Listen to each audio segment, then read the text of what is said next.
അതുപോലെ തന്നെ നമ്മൾ ഒരുപാട് ആഗ്രഹിക്കുമ്പോൾ ഒരുപാട് കാര്യങ്ങൾ ആഗ്രഹിക്കും.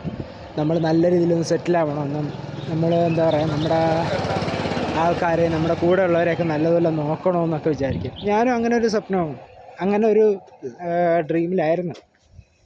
അതായത് ഞാനിപ്പം തുടങ്ങിയ സ്ഥാപനം നല്ല രീതിക്കൊന്ന് മുമ്പോട്ട് കൊണ്ടുപോകണം, അത് കഴിഞ്ഞിട്ട് എൻ്റെ അമ്മേനെ എൻ്റെ പപ്പനെയൊക്കെ നല്ല രീതിക്ക് നോക്കണം എന്നെല്ലാം ഉണ്ടായിരുന്നു. പക്ഷേ ദൈവം എന്ന് പറയുന്ന സംഭവം ഉണ്ടല്ലേ, പുള്ളിക്കാരൻ നമ്മളെ പോലുള്ള പാവങ്ങളങ്ങ് തഴഞ്ഞിട്ടൊക്കെയാണ്. പുള്ളിക്കാരൻ പറയുന്നത്, നീ നന്നാവണ്ടടാ, നീ ഇത്ര നാളെ എങ്ങനെ തെണ്ടിയല്ലേ ജീവിച്ചത്, അതേപോലെ തന്നെ ജീവിച്ചോളെന്നാണ് പറയുന്നത്.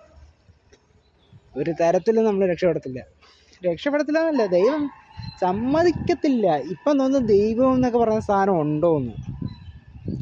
എനിക്കൊന്നും ദൈവത്തിനെയൊക്കെ വിളിക്കുന്നതിൻ്റെ കാട്ടി നല്ലത് വല്ല ചെകുത്താനെയാ അങ്ങനെയുള്ളതിനൊക്കെ വിളിക്കുന്നതായിരിക്കും കുറച്ചുകൂടെ നല്ലതെന്നാണ് തോന്നുന്നത്.